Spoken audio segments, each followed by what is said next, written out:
नमस्कार। हिंदी साहित्य के प्राध्यापक के नाते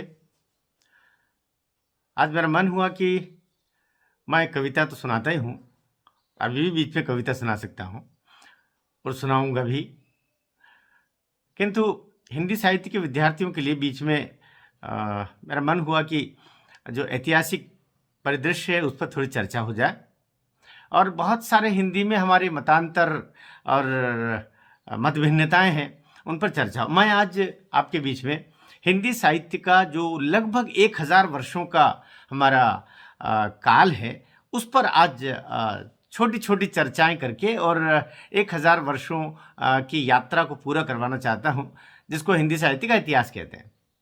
कहने को अनन्य बहुत सारे हमारे इतिहासकार हुए, लेकिन हिंदी साहित्य का जिसने विधिवत और व्यवस्थित और दीर्घकालिक जो विवेचन किया है वो आचार्य रामचंद्र जी शुक्ल थे। आचार्य रामचंद्र शुक्ल से पहले हल्की फुल्की कुछ शोधात्मक प्रक्रियाएं हुई, किंतु व्यवस्थित रूप से लगभग 1000 वर्ष और 1000 कवियों का अध्ययन करने का काम जिन्होंने किया वे आचार्य शुक्ल जी ही थे, बड़े तपस्वी। मैं बात करें कि हिंदी में हम कहते हैं कि आदिकाल और बीच में हमारा मध्यकाल और आधुनिक काल, इस तरीके से 3 कालों में कहते हैं, लेकिन आचार्य रामचंद्र शुक्ल जी ने इसको बहुत व्यवस्थित तरीके से किया। ये जो आधुनिक केवल समय में बहुत सारी चर्चाएं होती है या आरंभिक समय जो चर्चाएं होती थी उससे अलग हट करके और व्यवस्थित कार्य किया। 1025 1050 या बड़े रूप में 1000 वर्ष से या ईस्वी 1000 से ईस्वी 2000 के बीच में, यद्यपि अभी 21 हम 2021 में चल रहे हैं, लेकिन ये 1000 वर्ष बड़े रूप में, क्योंकि इतिहास शने शने चलता है, इतिहास के पांव छोटे छोटे होते हैं किंतु आगे बढ़ते चलते हैं। तो पहले हम जैसा कि उन्होंने कहा आदिकाल में भी आचार्य शुक्ल जी ने उसका नामकरण रखा वीर गाथा काल नाम से, क्योंकि नाम से विशेषता प्रकट हो जाती है। अगर विद्यार्थी मेरी बात को सुनेंगे उनके लिए ज्यादा काम का है कि वीर गाथा काल। कुछ समालोचक उसको कहते हैं कि वीर रस की कविताएं होती थी इसलिए वीर गाथा काल। नहीं, ऐसा नहीं है। वीरों की गाथाओं का काल होने से इस काल को वीर गाथा काल कहते हैं।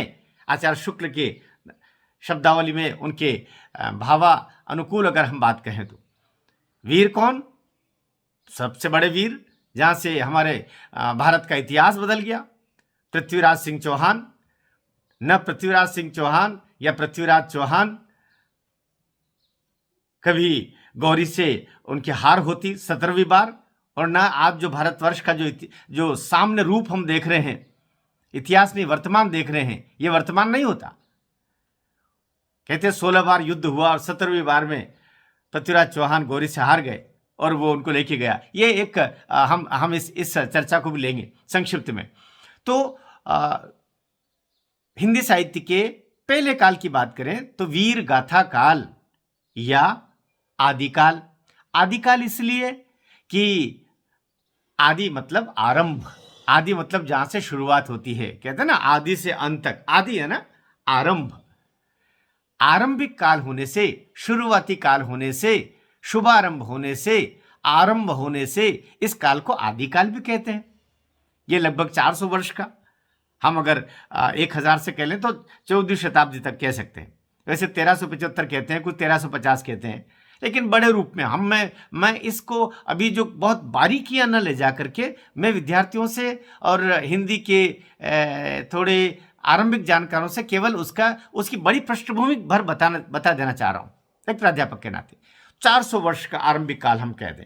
आचार्य शुक्ल भी इसी दृष्टि पर रखते हैं। तो इस काल में पहला, चूंकि वीरों की गाथाओं का काल, लड़ाइयां ही लड़ाइयां हुई, हिंदू राजाओं और इस्लामिक आक्रमणकारियों के मध्य निरंतर युद्ध हुए उन युद्धों में कभी ये जीते कभी वो जीते, लेकिन प्रकारांतर से युद्ध होते होते जो हिंदू राजा थे वे आपसी वैमनस्य भी कहीं रखा करते थे। परिणाम ये हुआ कि जो इस्लामिक क्रूर आतताई थे धीरे धीरे करके भारत के अधिकांश हिस्सों में उन्होंने अपना राज्य स्थापित कर लिया। और या फिर हिंदू राजा जो रहे तो वे बहुत संख्या में ऐसे थे जिन्होंने इस्लामिक जो पराधीनता स्वीकार कर ली। लेकिन बहुत कुछ बचे भी थे, दक्षिण के राज्य तो पूरी तरह बचे हुए थे।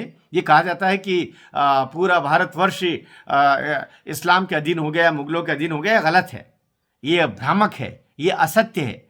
कुछ क्षेत्र, क्योंकि ये आए थे पंजाब की तरफ से, तो पंजाब हमारा बल्कि लाहौर जिसको हम कहते हैं, जो अभी हमारा जिसको हमारा जो भारत का ही हमारा हिस्सा है, पाकिस्तान की तरफ से ये लोग आए थे। और फिर लाहौर तो हमारे सिख सरदार का गढ़ रहा है, वहाँ की उनकी राजधानी रही है।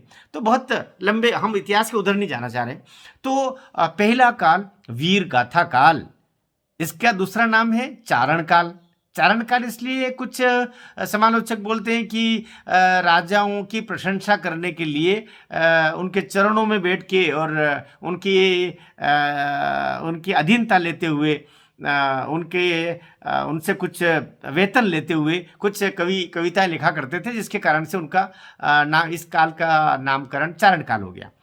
एक और इसमें है कि आदिकाल आरंभिक काल होने से, वीरों की गाथाओं का काल होने से वीर गाथा काल, चारण काल की राजाओं के चरणों में बैठ के लिखने के कारण से। तो इस प्रकार से ये 2-3 बड़ी अवधारणा हैं। कुछ और जैसे हमारे बीज वपन काल और ये बहुत सारे से नाम देते हैं, लेकिन वो कोई तुक नहीं, वो कुल मिलाकर के दूसरे की बात को कैसे भी करके एक विद्वान दूसरे विद्वान की बात को काट देता है, तो वो तरीके। लेकिन ये 3 प्रकारांतर से बड़े रूप हैं। विशेषता ये कि इस काल में चंदबरदाई जैसे, हम उनका हिंदी का आदिकाली आदि कवि भी कह सकते हैं, हिंदी का, और ये बचपन के मित्र थे पृथ्वीराज चौहान के। इसके अलावा दलपति शाह हुए और अन्य बहुत सारे हमारे हुए। लेकिन बड़े कवियों के रूप में आप याद करें, आरंभिक कवियों के रूप में, प्रसिद्ध कवियों के रूप में, स्थापित कवियों के रूप में, तो चंदबरदाई हुए। हम चंदबरदाई पर ही इसको केंद्रित कर ले तो ज़्यादा ठीक है। बाकी जब मैं आदिकाल के एक अलग से बनाऊंगा तब उस पर हम विशद चर्चा करेंगे। इस काल की भाषा अपभ्रंश भाषा थी। प्राकृत और अपभ्रंश दोनों कह सकते हैं आप, कहीं ये है कहीं वो है। तो अपभ्रंश में, अब जब हम पृथ्वीराज रासो की बात करें तो वो अपभ्रंश ज़्यादा है, प्राकृत कम है। तो इस प्रकार से ये पहला काल आपका हुआ जिसमें वीरों की गाथाओं का वर्णन है। और इस काल के जो कवि थे वे राजा के साथ युद्ध भूमि में भी युद्ध किया करते थे। युद्ध कैसे? वे मुख का कार्य, कलम का कार्य तलवार के रूप में लिया करते थे। तो वे युद्ध भूमि में तात्कालिक वर्णन करते थे, अपनी सेना का मनोबल बढ़ाते थे, अपनी राजा की वीरताओं का वर्णन करते थे, और इस प्रकार से सेना की हिम्मत बढ़ाया करते थे। ये कार्य इस काल के कवियों को रहा। चंदबरदाई इस काल के प्रमुख कवि। ये लगभग 400 वर्षों की हम बात कर रहे हैं। प्रकारांतर से बहुत सारे अन्य कवि, उसका कब आदिकाल की बात करेंगे तब हम करेंगे। द्वितीय काल आता है 1350 से 1650 कह लीजिएगा, या फिर 1400 से 17वीं शताब्दी, 300 वर्ष कह लीजिएगा। ये द्वितीय जो है 300 वर्ष का, 300 वर्ष का हम कहें इसको भक्तिकाल, हिंदी साहित्य का स्वर्ण काल कहते हैं इसको। स्वर्ण काल में सबसे महत्वपूर्ण काल, निष्कलुष काल, एक ऐसा काल जिसमें अच्छाइयों का वर्णन हुआ।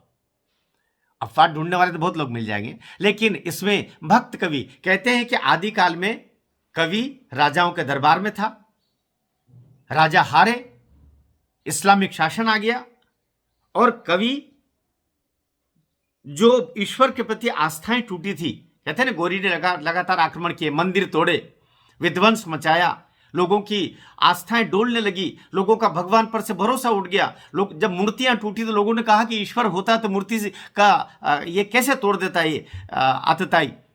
लेकिन फिर कवि निकला बाहर, राजा हारे। जब सत्ताएं हारती है तो साहित्यकार खड़ा होता है। तो यहां पर कवि निकला दरबार से बाहर और वो जनता के दरबार में गया, जनता के बीच में गया, और वहां जाकर के तुलसी, सूर, जायसी, मीरा, रसखान, ये सब लोग आए बाहर। क्या हिंदू कवि, क्या मुस्लिम कवि, सभी बाहर आए।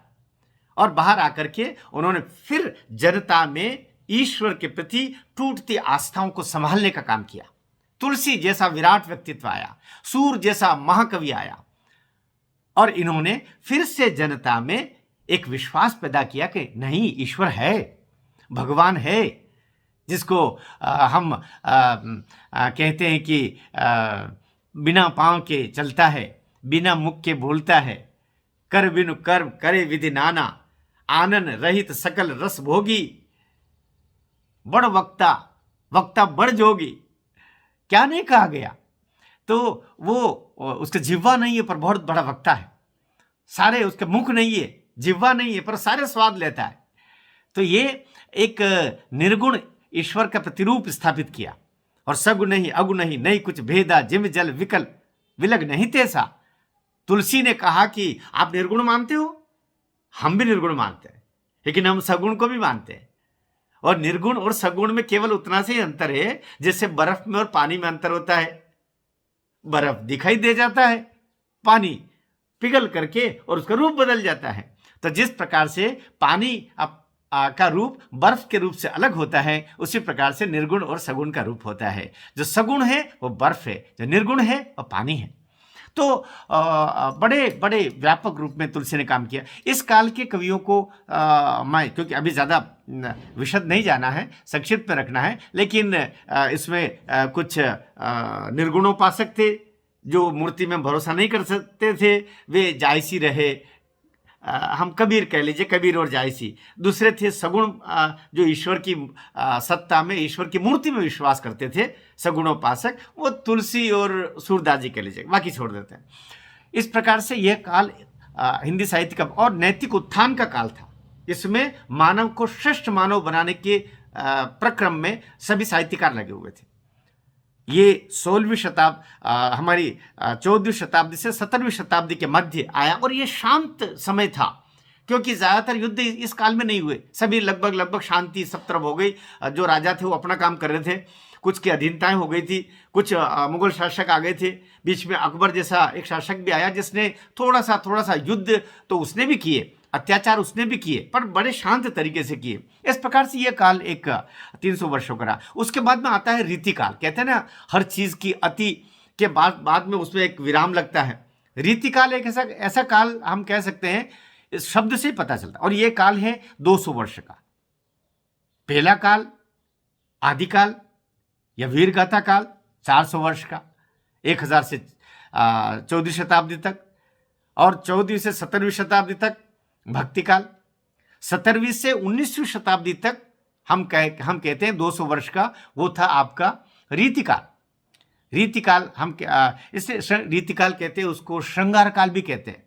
और मैंने कहा वही विशेषता के कारण, भक्ति की कविताएं होने से उसको भक्ति काल कहा गया, वीरों की गाथाओं का काल होने से उसको वीर गाथा काल कहा था आरंभिक को, और बाद वाले को भक्ति काल। भक्ति पर, ईश्वर की भक्ति पर कविताएं, रचनाएं सब कवियों ने लिखी। और तीसरा काल हम जिसको श्रृंगार काल भी कहते हैं, रीति काल भी कहते हैं। श्रृंगार काल इसलिए कि इस काल के, रीति काल के, श्रृंगार काल के कवियों ने, जिसमें हम कहें बिहारी, हम कहें मतीराम, हम कहें पद्माकर, हम कहें केशवदास, ये जितने कवि थे, उसी में भूषण जैसे कवि भी हुए, जिनको जो एकमात्र ऐसे कवि थे जिन्होंने वीर रस की और नैतिक उत्थान की कविताएं लिखी। अन्यथा रीतिकाल के जितने कवि थे उन्होंने या तो रीतिकाल इसलिए कहते हैं, आपको सवाल आता हो रीतिकाल क्यों कहते हैं? रीति मतलब होता मेथड, अंग्रेजी में कहें, रीति मतलब होता तरीका, रीति मतलब एक व्यवस्था। इस काम को करने का क्या क्या क्या रीति भैया, हम कहते हैं ना सामान्यतः, किसी पूछते हैं ना, भैया वहाँ ये तो है तो, लेकिन इसकी रीति हमको पता नहीं है। रीति मतलब तरीका, रीति मतलब विधि। तो कविता लिखने की विधि क्या है, कविता लिखने का तरीका क्या है, कविता लिखने का एक ढांचा क्या है, उस ढांचे पर बात करना, उस तरीके पर बात करना, उस विधि पर बात करने के लिए ग्रंथ लिखे इस काल के कवियों ने। इस कारण से ऐसे काल को और ऐसे सभी इस समयावधि को हम रीतिकाल कहते हैं। रीति ग्रंथ लिखे, कविता किस प्रकार से लिखी जाए, ऐसा इस काल के अधिकांश कवियों ने ग्रंथ रीति भी लिखी और उस पर अपना उदाहरण भी लिखा खुद ने। उन्होंने स्वयं कविता भी लिखी, कविता में ये ऐसा होना चाहिए, और उसका उदाहरण भी स्वयं ने लिख के दिया।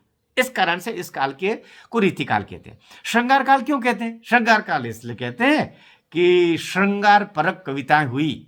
इस काल के अधिकांश कवियों ने श्रृंगार रस पर ही ज्यादा अधिकांश लिखा। मैंने कहा ना, भूषण को छोड़ दीजिए, अधिकांश कवियों ने इसमें श्रृंगार रस पर लिखी। केशव कह लीजिए, जिन्होंने भले रामचंद्रिका लिखी, किंतु बाकी हम कहें घनानंद कह लीजिए, मतीराम कह लीजिए, पद्माकर कह लीजिए, ये जितने कवि हुए, भिखारी दास कह लीजिएगा, जितने नाम भिखारी दास थे लेकिन बहुत बड़े कवि थे। सीख लिनो मील मन कमजन खमन लेन, सीख लिनो यश कुबेर कुर्बानी है, डेल सो मिलाए आए मेलत सभा के बीच, लोगन कवित्व की वो खेल करी जानी है। आज गजब के छंदकार थे। तो भिखारी दास जी से लेकर के और ये जितने भी कवि हुए उसमें भी 3 भाग हैं। एक रीतिबद्ध कवि हुए, एक रीति सिद्ध कवि हुए, एक रीति मुक्त कवि हुए। रीति सिद्ध कवि वो, रीतिबद्ध कवि वो, रीति मुक्त कवि वो, तीनों का थोड़ा थोड़ा। रीतिबद्ध कवि वो जो रीति में रह करके कविता लिख रहे थे, जिन्होंने रीति ग्रंथ लिखे और उस अनुरूप अपनी कविताओं को भी लिखा उन ग्रंथों में। रीतिबद्ध कवि हम केशव को कह सकते हैं। हम इसमें हमारे रीति सिद्ध कवि वो थे जिन्होंने कहा कि उन्होंने रीति ग्रंथ नहीं लिखे, लेकिन उनकी कविताएं रीति पर पूरी तरह लागू होती है, उस नियम पर लागू होती है। उसमें हम बिहारी कह सकते हैं। इसी प्रकार से हमारे अनान्य जो कवि घनानंद हुए, जो बहुत सारे जो हम जिनको रीति मुक्त के अंतर्गत ले सकते हैं। यद्यपि उनकी कुछ कविताएं रीतिबद्ध पर भी लागू हो सकती है, रीति मुक्त पर भी लागू हो सकती है, रीति सिद्ध पर तो लागू होती ही होती है। तो इस प्रकार से ये 3 प्रकार के कवि इसमें हुए और ये काल 200 वर्षों का रहा। और प्रकारांतर से ये हम पहुंच गए 19वीं शताब्दी तक, और अब आ गई हमारी 20वीं शताब्दी। 20वीं शताब्दी के अर्ध से लेकर के और अब तक, अर्थात करीब 150 वर्षों का जो ये काल है, ये काल हमारा आधुनिक काल कहा जाता है। हिंदी साहित्य का आधुनिक काल। आधुनिक काल में प्रिंट आ गया, गद्य। आधुनिक काल की सबसे बड़ी विशेषता क्या? आधुनिक काल की सबसे बड़ी विशेषता इसमें गद्य का उदय हुआ। अर्थात सन 1000 से लेकर के 800 तक जो समय था, वो 19वीं शताब्दी के लगभग हम आधे तक आ जाते हैं। 850 वर्षों तक तो हिंदी में पद्य ही पद्य है, गद्य है ही नहीं। लेकिन 1850 के बाद में गद्य का उदय होता है और कुछ छोटी छोटी पुस्तकें आना शुरू हुई। फिर भारतेंदु हरिश्चंद्र, बालकृष्ण भट्ट, प्रताप नारायण मिश्र, बहुत सारे हमारे जो विद्वत जन थे, ये 5 लेखक तो बड़े प्रसिद्ध थे जिन्होंने मिल करके हिंदी गद्य को आरंभ किया। उन्होंने कहा कि मिल करके हम कर पाएंगे। और चूंकि भारतेंदु हरिश्चंद्र जी को लक्ष्मी भी उन पर कृपावंत थी सरस्वती के साथ में, तो वो कई साहित्यकारों को अपना प्रश्रय दिया करते थे। और ये आज के कवियों के लिए भी कहना चाहता हूँ मैं साथ साथ कि अगर तुम्हारे पास में सरस्वती के साथ में थोड़ी लक्ष्मी भी है, तो फिर हिंदी की सेवा के लिए, हिंदी की सेवा जो साहित्यकार कर रहे हैं उनको बढ़ाने के लिए, उनको ज़रा सहयोग करने के लिए, उनको वातावरण देने के लिए, उनके साथ खड़े होने के लिए आपको आगे आना चाहिए। तो इस प्रकार से भारतेंदु हरिश्चंद्र जी ने एक बड़ा समूह बनाया, टीम बनाई, जिसके में ये प्रताप नारायण मिश्र, बालकृष्ण भट्ट, ये सब लोग थे। और ये मिल करके और कुछ संस्कृत साहित्य का हिंदी में अनुवाद करके, क्योंकि शुरुआत में तो कुछ था नहीं, तो कुछ बांग्ला से, जिसको बांग्ला बोलते हैं, कुछ बांग्ला से, कुछ संस्कृत से, यहाँ तक कि कुछ अंग्रेजी से भी अनुवादित साहित्य लेकर के आए। इस प्रकार से हिंदी में गद्य की परंपरा आरंभ होती है। और 1901 के पश्चात तो हिंदी गद्य व्यवस्थित आ गया। पत्रिका का शुभारंभ हो गया, सरस्वती पत्रिका महाराज प्रसाद द्विवेदी जी ने आरंभ की, और बहुत सारा हमारी प्रक्रिया शुरू हो जाती है। और फिर उसके बाद आगमन होता है। यहाँ तक कि भाषा के दृष्टिकोण से कहें तो हम जो हमारा आदिकाल है, वीरगाथा काल था, शुरू का 400 वर्षों की बात करें तो उस समय हमारी अपभ्रंश और प्राकृत थी। प्राकृत, फिर अपभ्रंश। अपभ्रंश मतलब मिली हुई। और उसके बाद अगला जो 300 वर्षों का हमारा भक्ति काल था, उसमें ब्रज और अवधि आ गई। अवधि गोस्वामी बाबा के द्वारा, तुलसीदास जी के द्वारा, और ब्रज सूर बाबा के द्वारा। बाकी सब मिले जुले थे सब अंतर्गत मीरा कहें, हमरस खान कहें, सबको गिन सकते हैं। इन पर मैं भक्ति काल पर एक अलग एक एपिसोड और बनाऊंगा आपके लिए, और आदिकाल पे भी एक बनाऊंगा, रीतिकाल पर भी एक विशद हम बनाएंगे, 10 मिनट 15 मिनट का अलग बनाएंगे, जिसमें सारी बातें हो जाए। तो इस पर हम आधुनिक काल की बात कर रहे हैं। तो 1901 के बाद में खड़ी बोली तरीके से आना शुरू हुई। अब खड़ी बोली भी लगभग 1000 साल से कहीं न कहीं पर्दे के पीछे, पर व्यवस्थित रूप से हिंदी साहित्य में खड़ी बोली आई है 1901 1850 के बाद कहले से धीरे धीरे आना शुरू हुई, और 50 साल तो ये संक्रमित रही, और 1901 के बाद तरीके से आना शुरू हुई। और उसके बाद पत्रिका, सरस्वती पत्रिका, अनन्य पत्रिका आ गई, दुलई वाली जैसी कहानी आ गई, और हमारे इधर से लेते लेते फिर आए दो बड़े रचनाकार। हिंदी के दो आकाश आ गए, मान के चलिए, दो आकाश एक साथ, दो हिमालय एक साथ, हिमालय छोटी बात, दो आकाश कहूँ सदा सही, एक आकाश बहुत होता, दो आकाश कौन? जयशंकर प्रसाद, जिन्होंने विशुद्ध प्रांजल हिंदी में लिखना आरंभ किया। 1905-1907 के लगभग प्रसाद का उदय होता है, लहर, झरना, और 1915 के लगभग फिर उनका आंसू खंड काव्य, और 1935 में कामायनी। इसी प्रकार से इधर हम उनके समानांतर, यद्यपि उर्दू मिश्रित थी, उर्दू की प्रधानता उसमें थी, लेकिन जयशंकर प्रसाद ने भी खड़ी बोली का बड़ा उपकार किया, हिंदी खड़ी बोली का, और उसमें उर्दू का मिश्रण लाने वाले वही व्यक्ति थे। उनका अनुसरण करने वाले बहुत सारे लोग आ गए।